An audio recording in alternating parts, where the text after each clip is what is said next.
trying to do it. That should be working now, hopefully. Okay. Can you hear me now?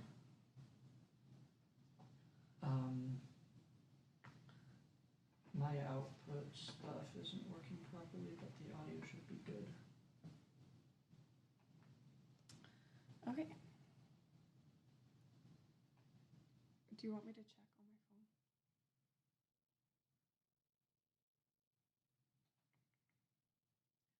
Sorry for the delay. Okay. Sweet. So to start with, we're just going to take a half cup of butter and cream it with our sugar, which will be, let's see, I just need to get my recipe closer to me. So we'll be creaming a half cup of butter with 2/3 cup of sugar. In my case, obviously, I'm using a dairy-free margarine. And I highly recommend using a mixer for this part if you have one. I'm just doing this by hand simply because I need to face the camera and mixers are allowed for a live stream, but under normal circumstances I would use a mixer. And that's also in part because they're very good at actually creaming butter and sugar. Let's see.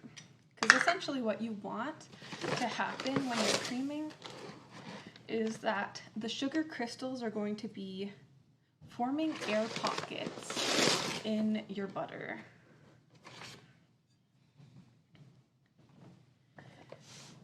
And that just makes the overall recipe like a lot fluffier and gives it a nice, pleasant texture.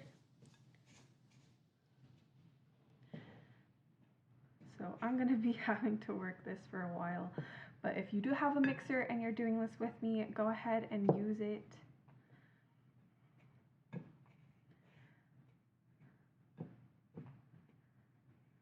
You'll probably just get ahead of me during this part.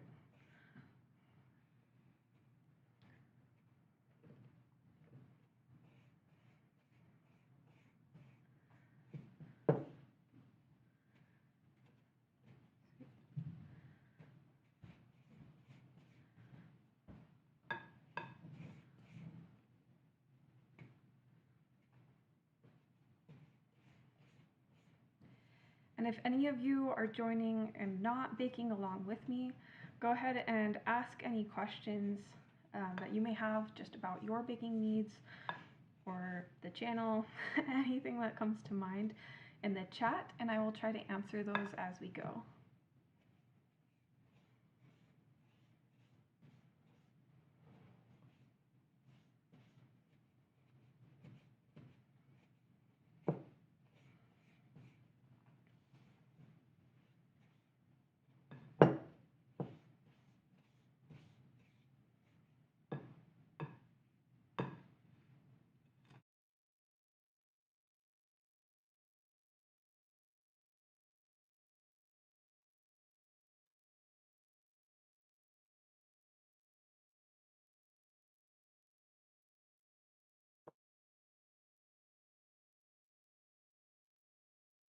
I'm going to try switching to a metal spoon because if you can see my butter, it's quite hard, so I could have and probably should have gotten it out earlier so that it would soften a bit more.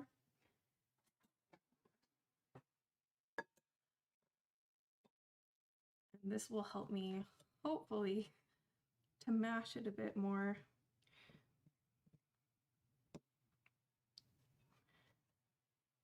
And doing it this slowly is actually kind of cool because you can see the sugar crystals incorporating into the butter like I was talking about, where it can form those little air pockets as it moves through the butter.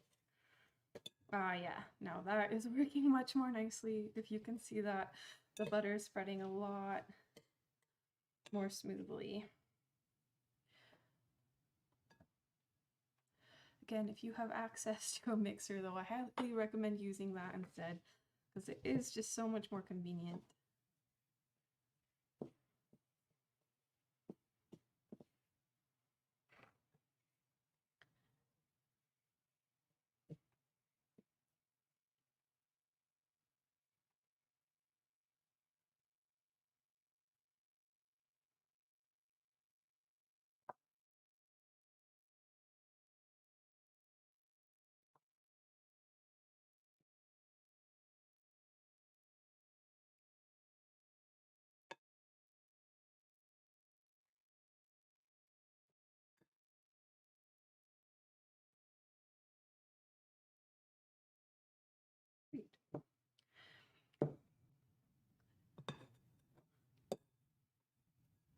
And that is fairly good for our butter and sugar combination. And now we actually need to separate our egg so that we divide the yolk and the egg white, because we're going to be using the egg white later, but the yolk actually gets incorporated into the cookies. So if you haven't done this before, I'll try to show you how I tend to do it. And this was just a method that I learned from my mother. Essentially, we're going to be trying to get this egg white into the bowl, this tiny bowl that I have underneath it.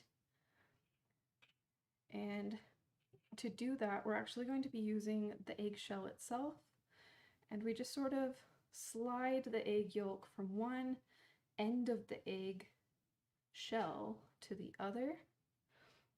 And as you can see, that actually separated it pretty well just from that one transfer.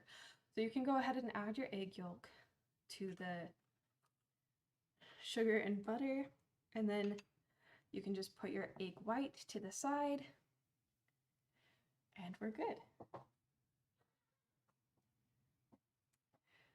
And then we will be adding 2 tablespoons of plant-based milk, again, to the butter sugar mixture.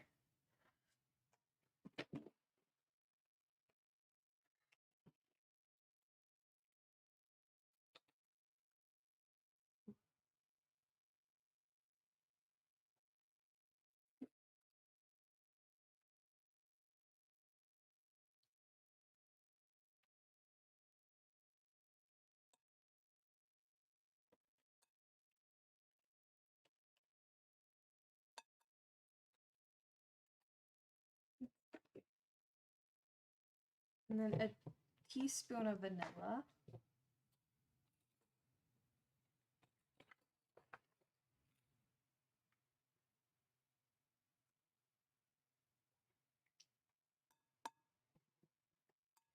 And then we're good to mix that again.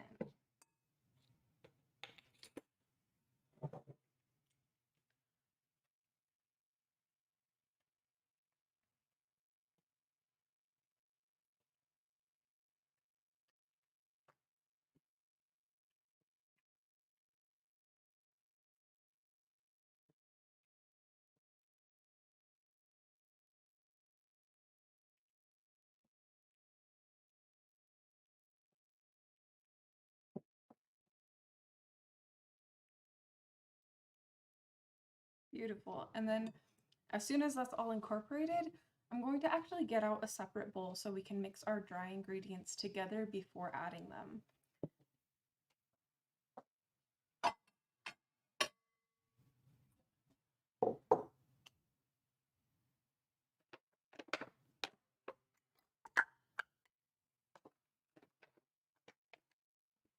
I know it may seem a little extra to be mixing them prior to mixing all the ingredients together.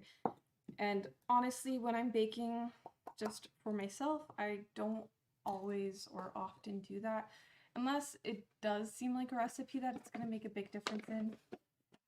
This isn't really one of those, but I just want to show you guys best practice, and it is technically better to mix your dry ingredients together first. That way you can just really incorporate everything and make sure that it's all being incorporated well, and nothing's like, you're not going to bite into a clump of just cocoa powder or just flour, etc.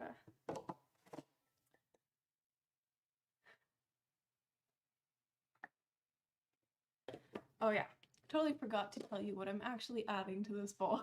So we're starting with a cup of all-purpose flour and then a 1/3 cup of cocoa powder. And then we'll just add a 1/4 teaspoon of salt.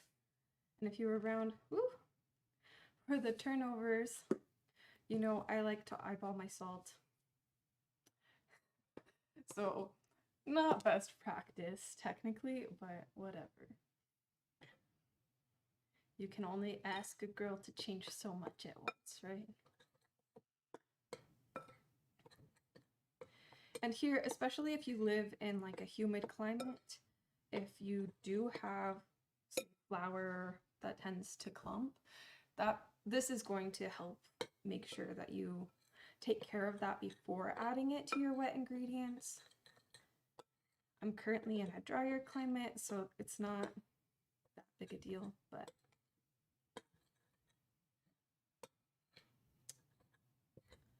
it's also kind of, I don't know, fun. But I think mixing is just like a really relaxing thing to do. Probably because growing up, like helping my mom in the kitchen, I would constantly just like volunteer to mix anything or everything that needed to be mixed ever. And maybe that means I liked it to begin with. I don't know. I just like it. So when that's thoroughly mixed, you can go ahead and add your dry ingredients to your wet bowl. And you don't need to do so in parts or anything. You can just go ahead and add it all and then give it a good mix.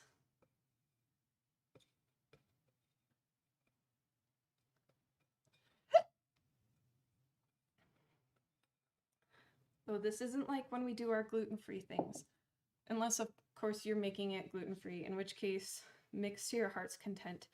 But for anyone who's doing this with wheat flour, just be sure not to overmix.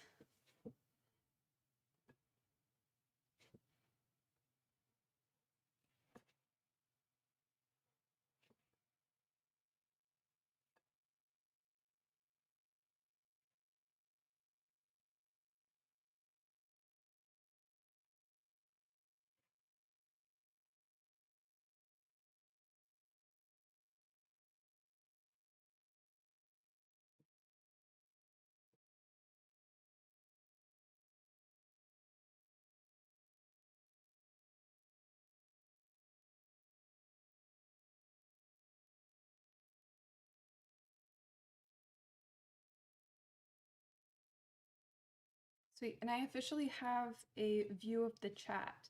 So if any of you are wanting to ask me questions, go ahead and just drop them in the chat and I'll be able to see and answer them as we go along.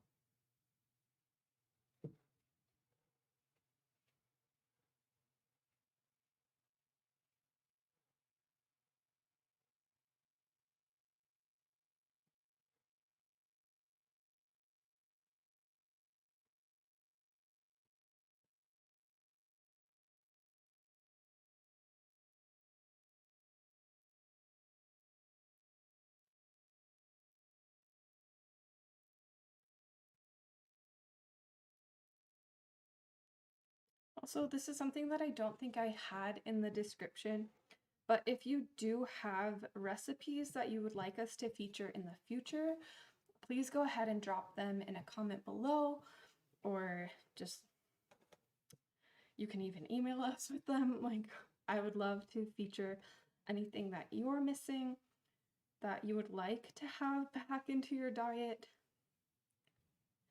and then we'd be able to feature it on a future live stream.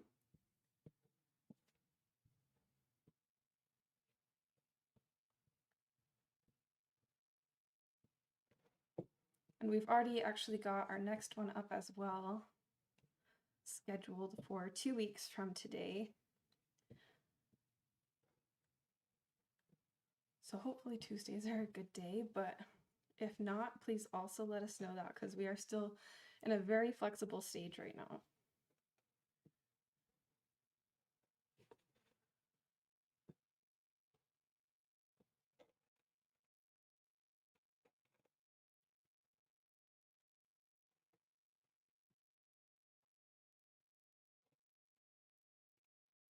Okay, now that our dough has formed a good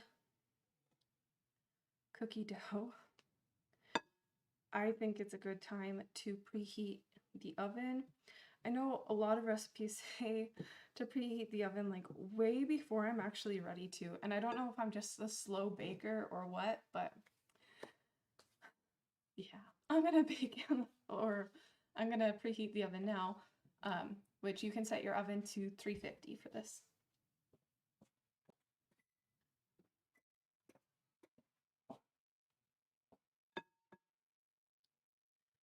Yeah, and the original recipe actually says to chill the dough before going further. I tried this recipe in advance and I like split it into 2 batches to try that and to try not. And I actually like made one batch vegan and one batch just dairy free, but using eggs still. Sorry, hiccups, of course. But I didn't find that chilling it actually made any difference. So I'm just going to go for it without actually doing that.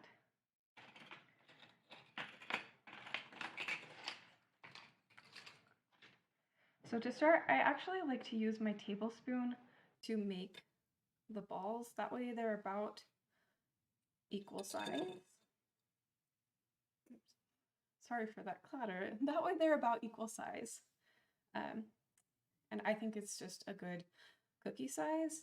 And I'm going to make my balls first before actually proceeding with the dipping them in the egg white and the pecans.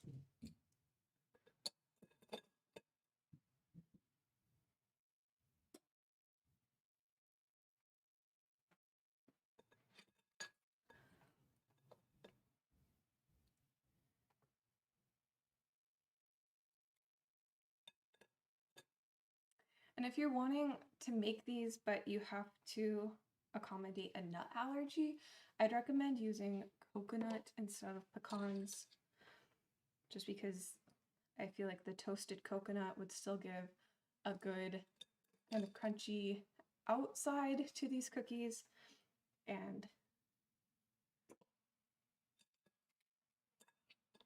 yeah, it would just add something a little extra, but you can just, of course, omit them entirely if you want.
Probably should have done that from the start.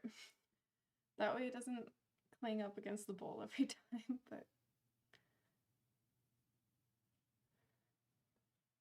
yeah, I was hoping that chilling it would help it be less sticky like that, so that it wouldn't stick as much to the tablespoon I was using to measure out my dough balls, but I don't think that actually worked the way I was hoping it would. So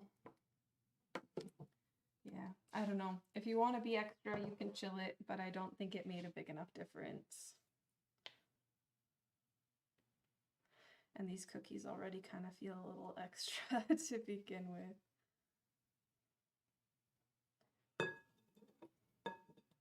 But there's just something nice about occasionally having a treat that like is a little extra, especially when, sorry, I keep hiccuping in the middle of a word.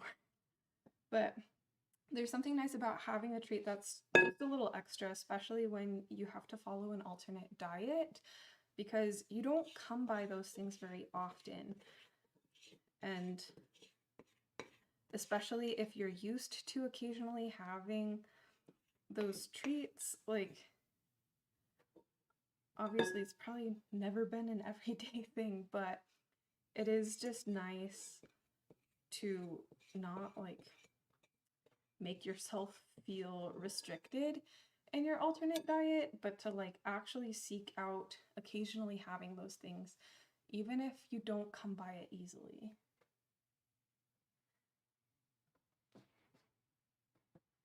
Okay.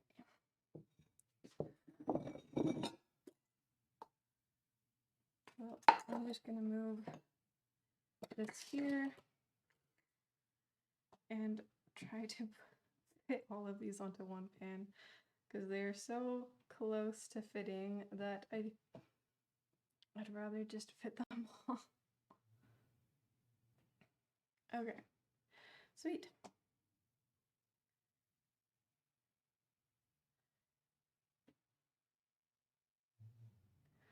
So first we dip the ball into our egg white mixture, which isn't a mixture, it's really just egg white. And then that'll go into our pecans and we'll roll them around. The egg white here is really just so that the pecans stick more easily, but I find that even with the egg white, you need to kind of press them into the ball. Otherwise they will come off. But the egg white also gives the cookie like this nice shiny look.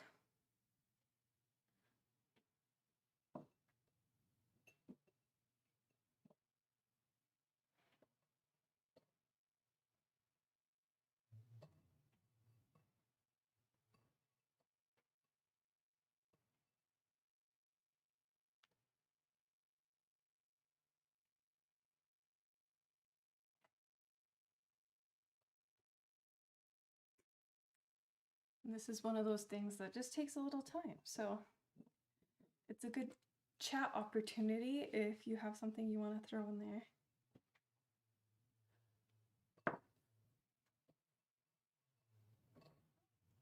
Nobody had anything to say at the moment.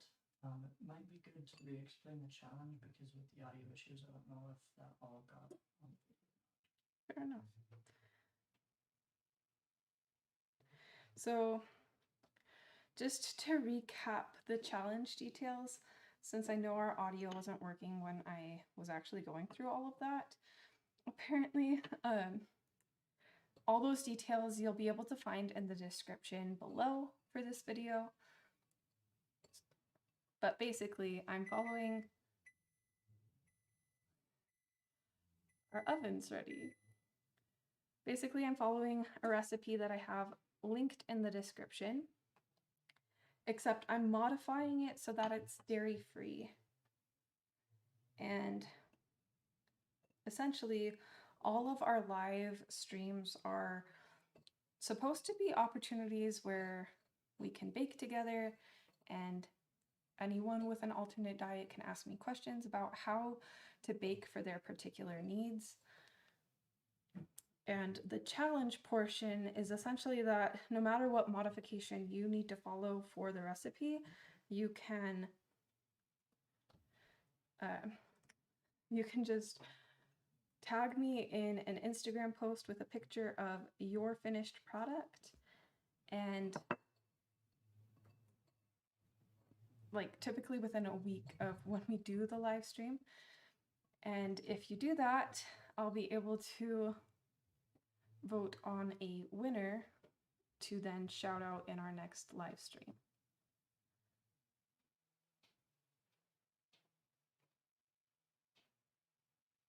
So if that sounds like something that you're interested in, please look at the description below so that you can follow along and do that. You don't have to bake at the same time with me.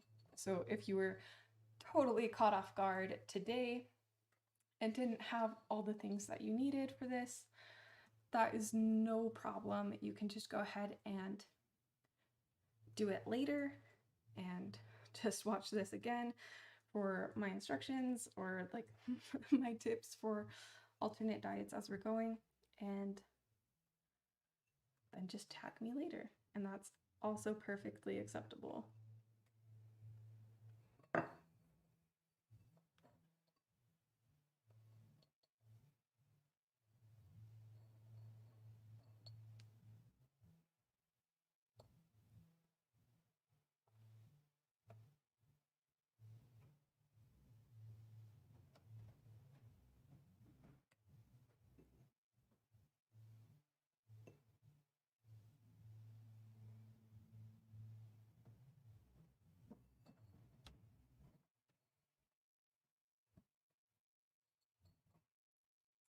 yeah, the goal with these really is just to give you guys a resource if you're adjusting to a new diet so that you can get rid of your sea legs as quickly as possible. Because I know when you're first transitioning, it can be really disorienting to get back in the kitchen and just feel like everything's normal again. I've been there. So if that's you, then this is for you.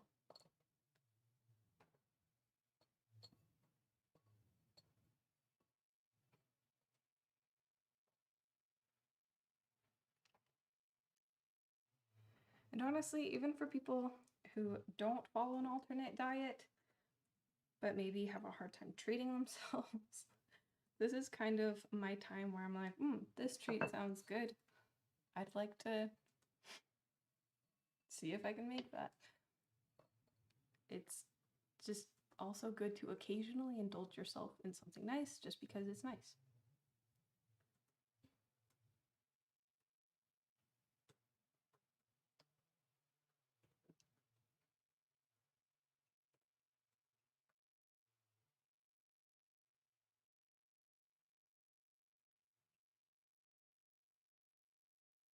All right, we're almost there.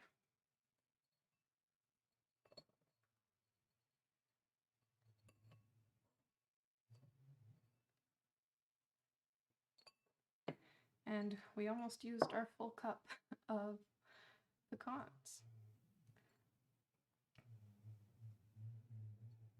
Sweet. Okay, I'm just gonna wash my hands real quick because they got rather messy during that. And then we're going to take the back of a wooden spoon or spatula to make our thumbprint holes in the middle of these cookies.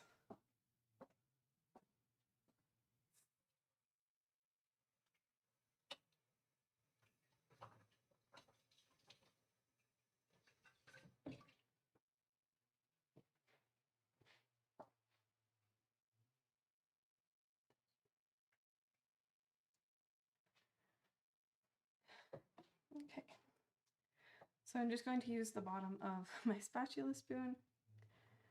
And last time I was finding that the cookies were rather sticky. So if you have that problem, I actually was dipping it in plant milk, which I found helpful because I was, at the time I was trying to make these completely vegan, which honestly, like, it worked, it just wasn't as good as the original recipe. And then lo and behold, I found on this video description that I was actually just planning on making them dairy free, so I was a little more ambitious from the onset than I actually intended to be. But if you do want to make these completely vegan, I would just recommend rolling them in milk and then the pecans, and then you can dip the end of the spoon in milk if you have the problem with the cookies being too sticky.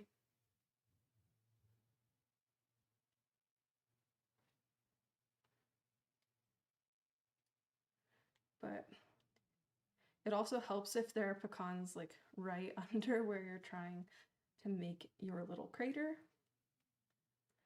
because then you don't have the problem with the cookie pulling back up, because pecans don't do that. And this crater, of course, is just where we're going to be filling the cookie with caramel later. So this is an important step. It's not for the aesthetic.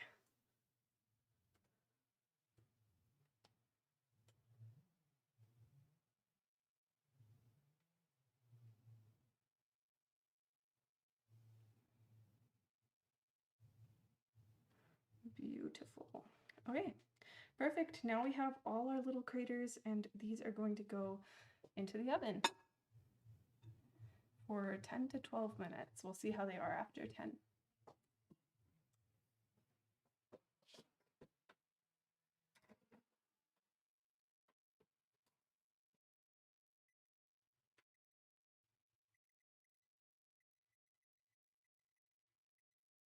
Awesome.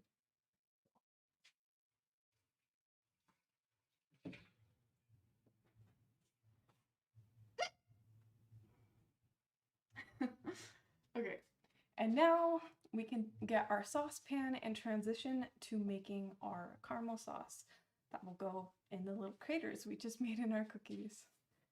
And I'm actually also going to prepare our cooling rack at this point. That way it's ready for when the cookies are coming out.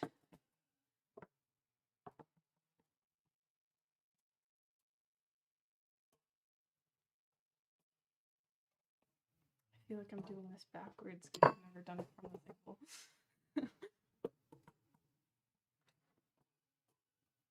There we go. Beautiful.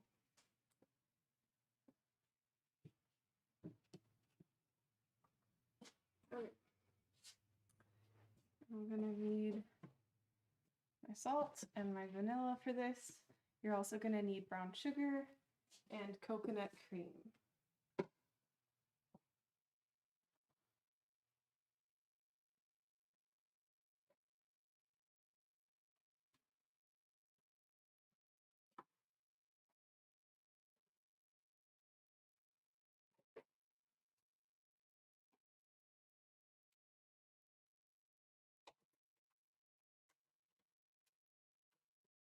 So for the coconut cream,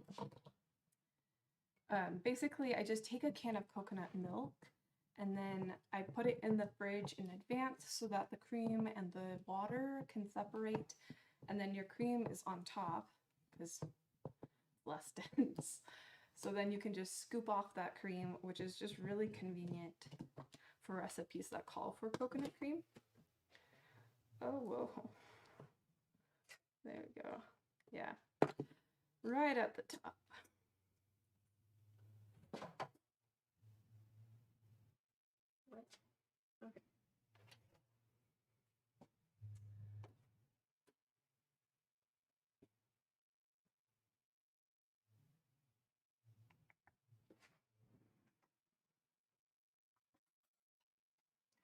Okay. But to start with, we need, to start with, we need a 1/3 cup of butter, or in my case, margarine, and then we're going to add that to our saucepan. Which, I don't know why, I just feel a little disoriented.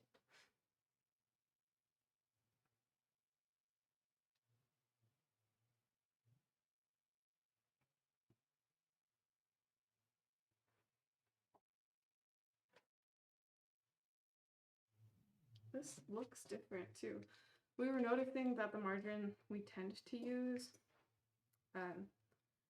didn't change the packaging on the outside, but they changed the packaging on the inside, and it's just weirding me out a little bit.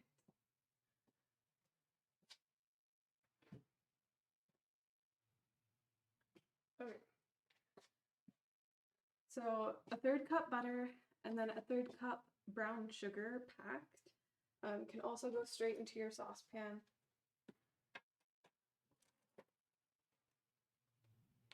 And then with that magical number, we're going to be adding another 1/3 cup of the coconut cream to this as well. That's what I meant to grab, was the 1/3 cup.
cream had a little bit of a hard time actually separating, so that was a little more difficult than it should have been. But now you can just add a pinch of salt, and we're going to be stirring this constantly while bringing it to a boil. Just make sure that you're also kind of keeping an eye on your timer for your cookies so that you don't overbake them and you still get them out at the right time.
Yeah, this is another part that's going to take a bit just because our butter was frozen solid up until like 2 hours ago, so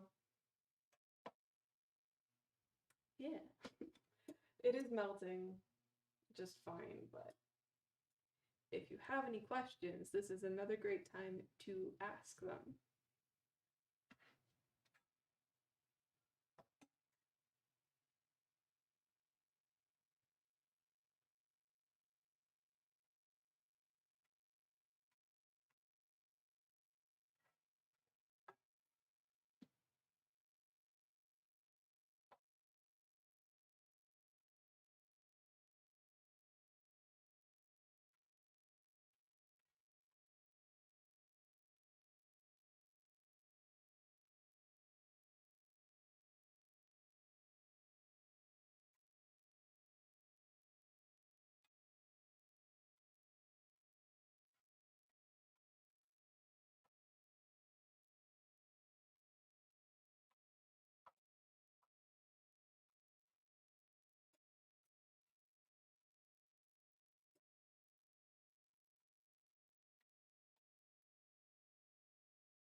Interested, but you could talk about the squash we've got on the counter.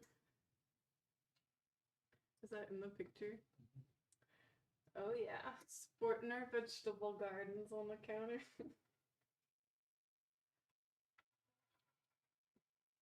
Our squash grew like crazy, slash is still growing like crazy. Facts. Okay, so crazy story. I've been wanting a garden pretty much ever since moving here from Carbondale, and that's because we have like a really nice garden plot back home. Gotta check these cookies. Story to be continued.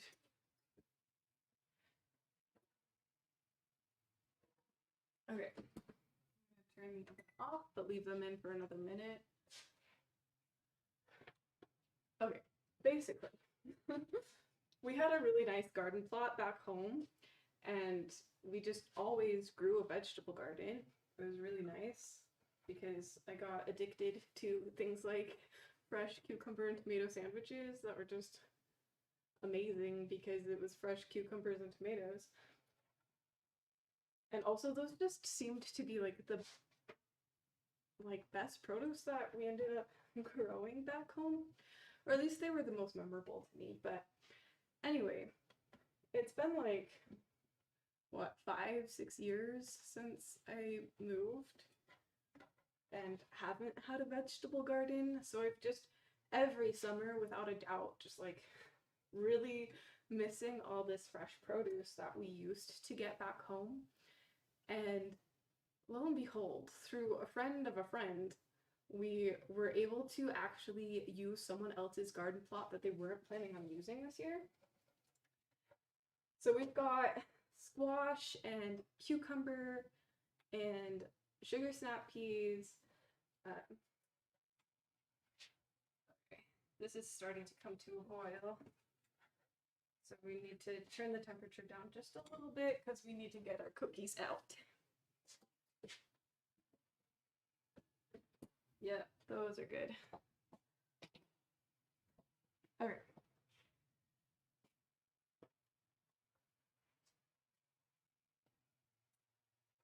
Yeah, and we've got 3 different varieties of tomatoes, including these golden cherry tomatoes that are just absolutely delicious. And we've got a watermelon, some lettuce, and lots of kale. It's been growing crazy fast. Broccolini, which I didn't know existed, but it's been so fun to grow. And I mean, tastes like broccoli, in case you couldn't get that from the name, and 2 bell pepper plants as well. And the squash and the tomatoes have just like completely taken over most of the plot. Okay, now we've got our roaring boil. We're just gonna bring it down to a simmer and then continue stirring occasionally for like 8 to 10 minutes. I'm actually gonna set a timer.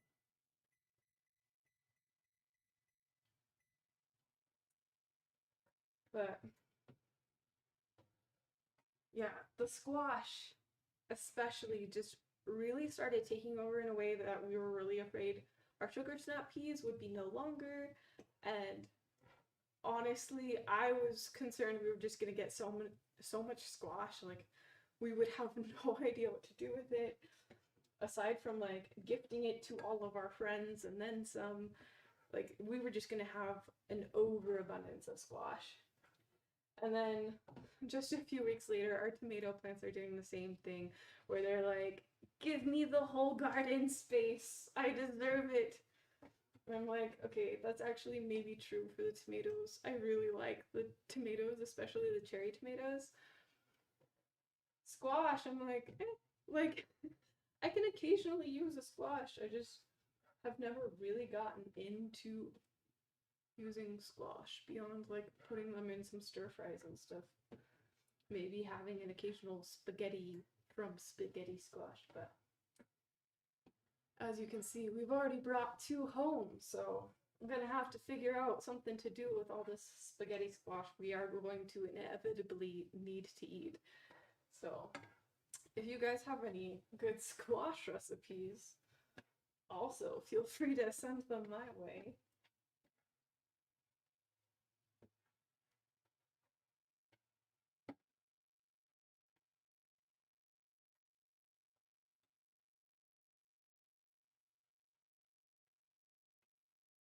I don't know if it's normal, but like when I fantasize about our future home, I really don't fantasize about like our home at all. I just fantasize about our garden and what I want in our garden, which of course pretty much all the vegetables that I just mentioned, but I also really want to expand the fruit that we're growing at home and just have a lot of different fruit trees if possible. Like peaches would be especially nice. And we want to grow raspberries.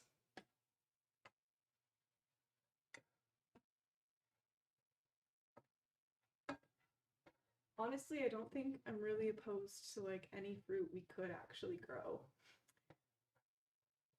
So it'll be really interesting to see what our garden ends up being because I pretty much want everything.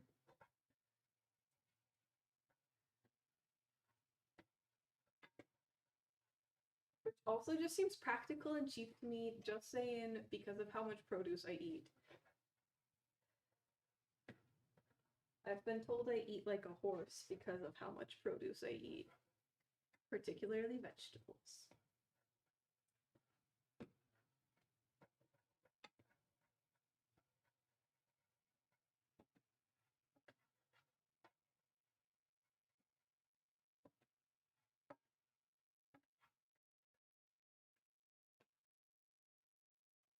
I don't think I actually let it simmer this much last time, if I'm being honest. I did a trial run, as I mentioned before, but at this point, I was just sort of like, I'm tired and want to not be on my feet anymore, so I'm just gonna wing it, which was probably the worst part of this to wing, since the caramel sauce is kind of what I was most intrigued about, just because the rest of the cookie is really easy to make dairy free. But a caramel sauce, not so much. That was supposed to be like the bigger challenge within the challenge.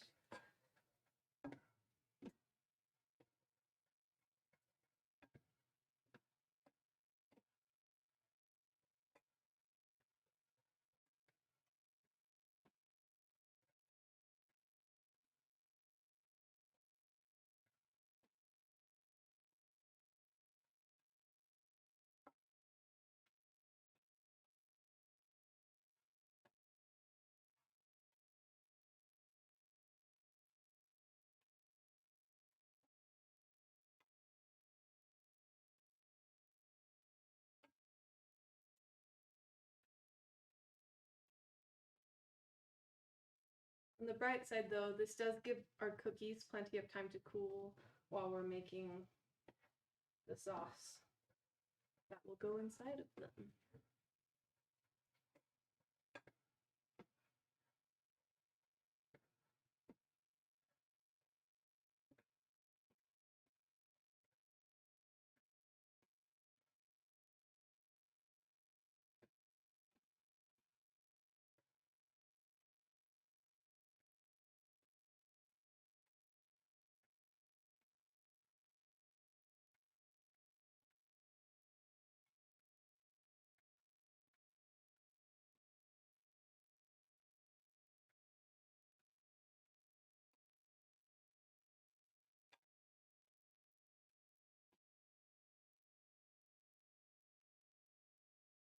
You wake up my computer.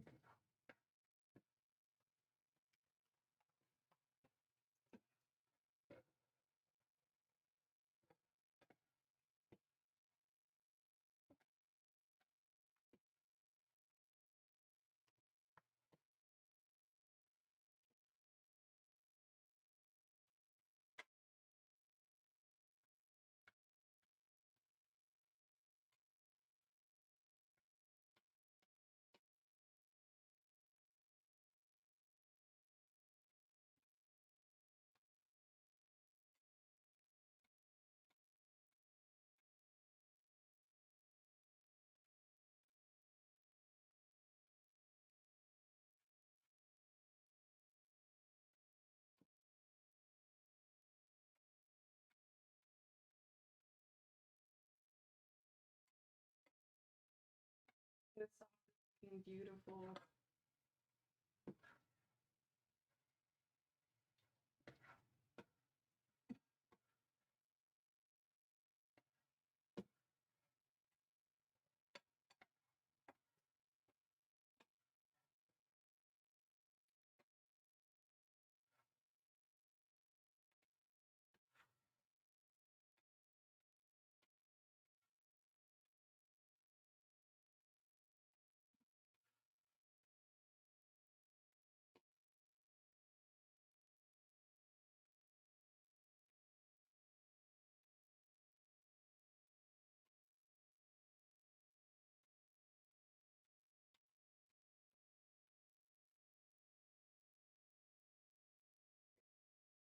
Maybe a little premature,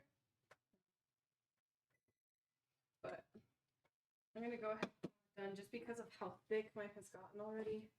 So I'll just let that go to the side and cool off for a bit before we actually add them to the cookies. Nice. So Maren Jensen said, get all of the gardening and tree orchard knowledge from Grandpa Perry as soon as you can. Haha. She's my sister-in-law.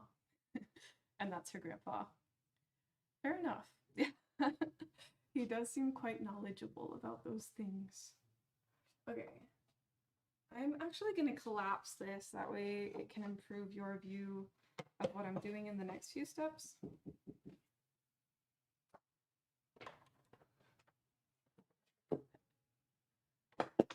And yeah, that should, I think, just be a little more helpful for everyone.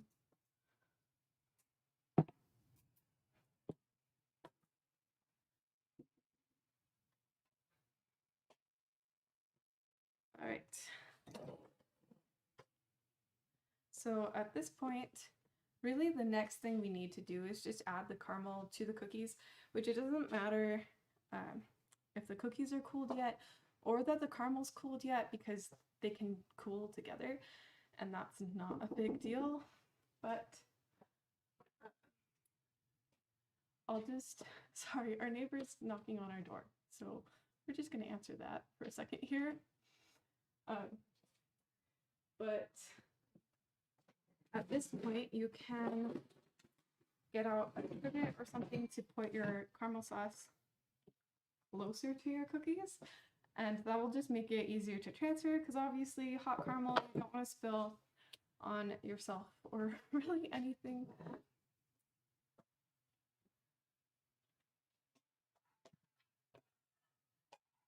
Okay, maybe I did actually let it simmer that long last time too. It just seemed like it was getting so much thicker now than I remembered it getting before. And I'm going to use my teaspoon to scoop these out.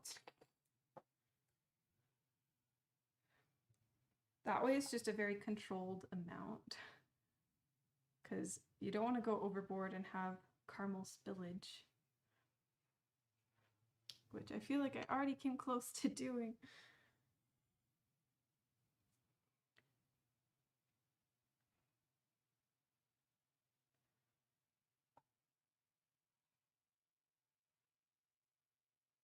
Oh, I totally forgot to add vanilla to this. You are supposed to add vanilla to your caramel right before actually adding it to your cookies. So I'm going to just do that real fast.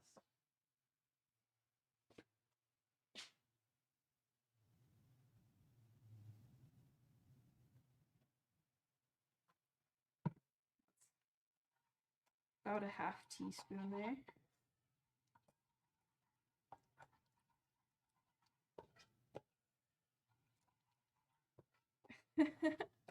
Thanks, Alita. She said, these are looking amazing, not easy to watch when I'm off sugar. Well, it can give you something to look forward to then when you're not off sugar.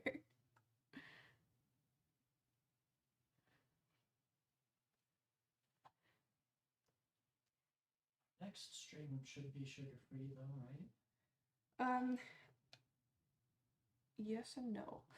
So our next stream, actually, we're going to be doing vegan Red Lobster Cheddar Bay biscuits. So that is a more savory dish. It does, however, call for like,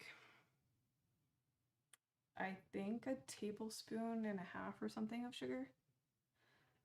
And I believe, I honestly haven't really looked into that recipe much yet, because, you know, one thing at a time. I was gonna do these and then that, but I wanted to make sure I did have something for you guys to see that we would do next time. So I chose that. I don't know if it's for like the yeast to rise and to feed the yeast, or if it even uses yeast. I wasn't thinking it did, but I was actually already debating about omitting the sugar. So if that's something that you're interested in, I would be more than happy to modify it so that they're sugar-free.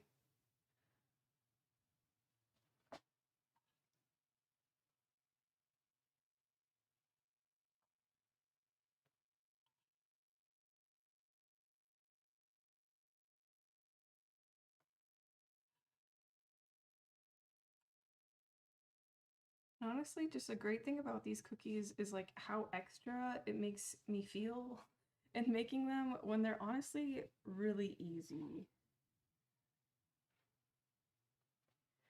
You do, of course, have to have the patience for multiple steps, but it ends up being a really fun cookie because, like, you get so many different flavors depending on, like, if you've bitten all the way into the middle or not.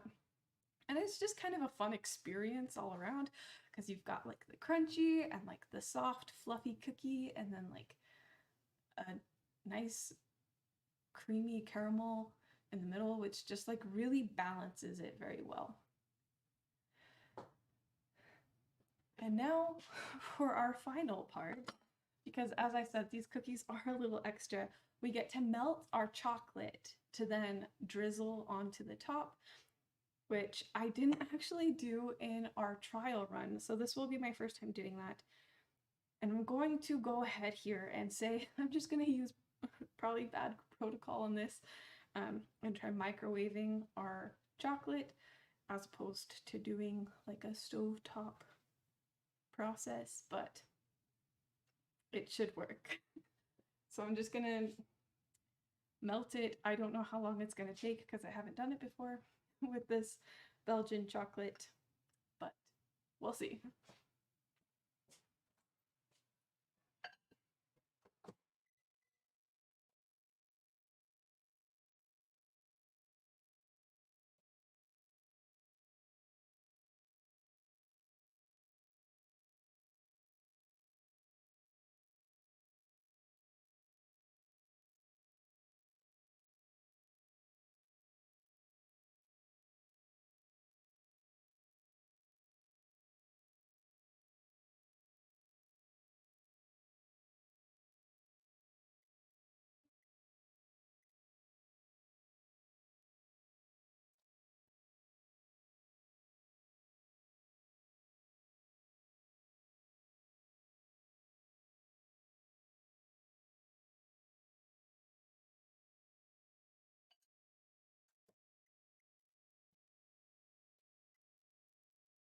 that did like nothing, so it's gonna be a while.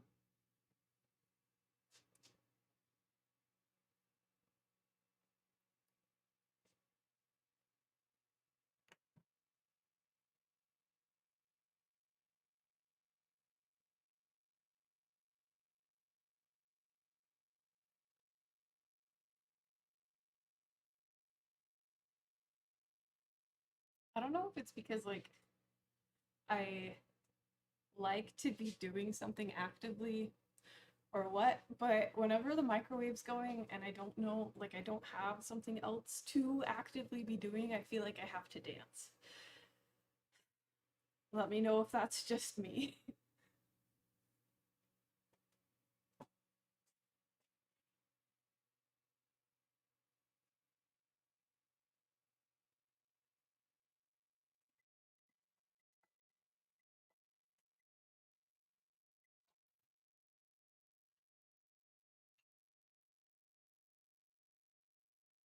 Ooh, that is melting so beautifully. I'm just gonna show you guys for a second because like there's just something about melted chocolate that like is so pretty.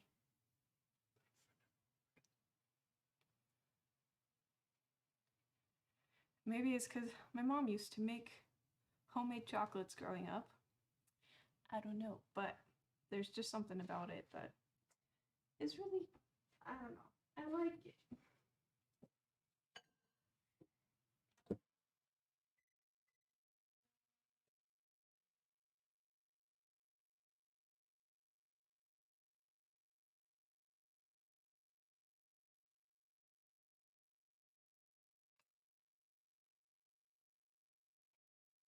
I should probably actually get out a spoon for it because essentially in our next step we're going to, I'm trying to make it as pretty as possible.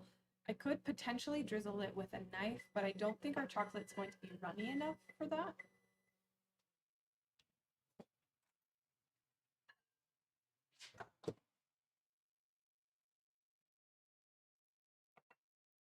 So alternatively, I'm going to try to use a plastic bag.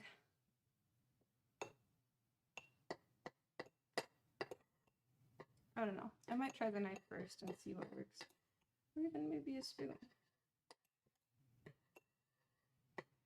But essentially I want it to be to where it's like a delicate drizzle on the top of these.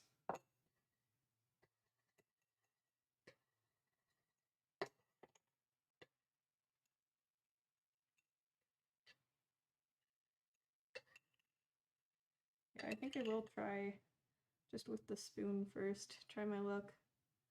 Because it does just make it a lot more complicated if I have to add it to a bag. Yeah, this isn't a delicate drizzle at all. But alas, you guys can see my failures.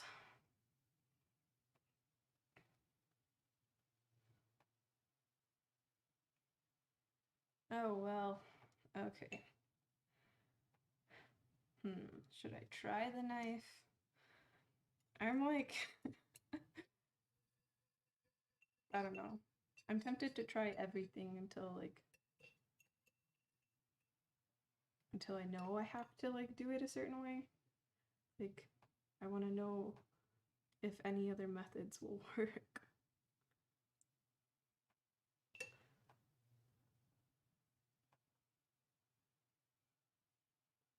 Nope, that's also not turning out quite the way I was hoping.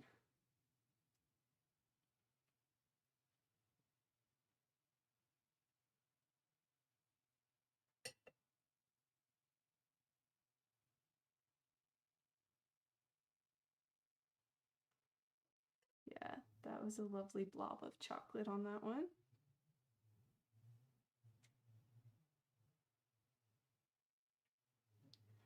Promise, one of these is gonna turn out just beautifully. It's got to. Okay. I give up. I'm gonna use a bag.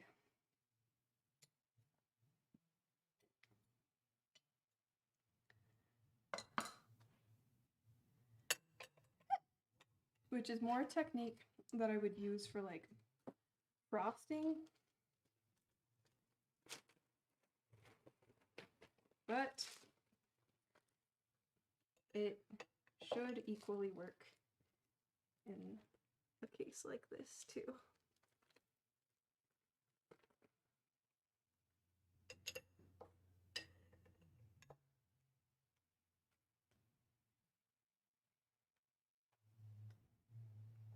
I'm just gonna put a little bit in there and try. Essentially, you'll just need to cut off the tip of your plastic bag if you choose to do it this way as well. That way you can kind of squeeze the chocolate out.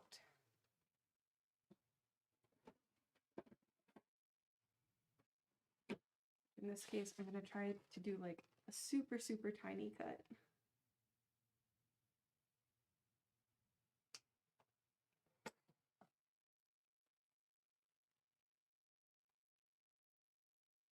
Oh yeah, now this is what we were going for.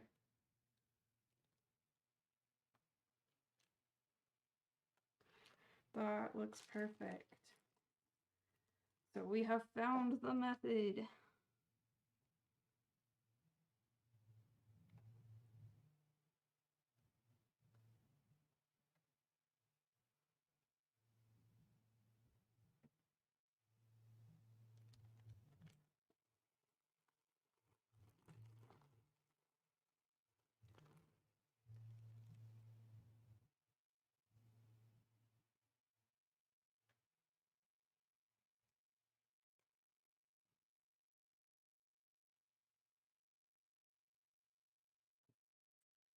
Yeah, and then we'll basically just be doing that on all of them and then letting them cool to entirety, and then you can enjoy them however you want. And if you want to speed up the cooling process, of course you can pop these bad boys in the fridge or freezer, especially just to help the caramel and the chocolate re-solidify.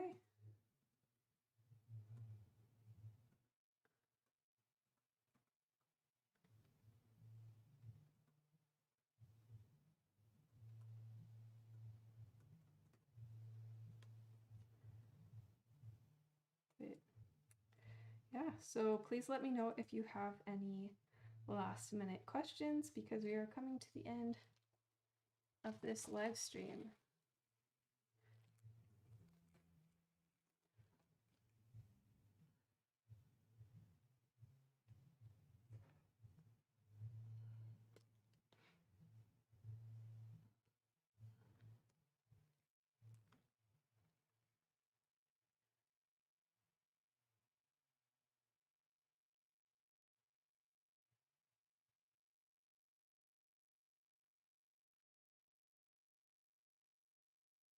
Beautiful. Sweet. And those are our finished cookies. If you want, yeah, if I were to do this again, I'd probably actually let the cookies cool before adding my chocolate, but just to show you guys the whole process without waiting a long time for everything to cool, this is how it goes. Anyway, I hope you guys enjoyed this recipe, and like honestly, it's worth a shot in the future if you're not doing it with me, but yeah, it's been fun. So if you have any recipes or modifications you would like me to try in the future, please let me know in the comments or the chat, and I will be sure to make sure. Wow, that was redundant. I will be sure to. I don't know how to not say that. Okay, I will be sure to look into it and look at. Wow, whatever. Okay, I will try to make it happen. That's what I'm trying to say.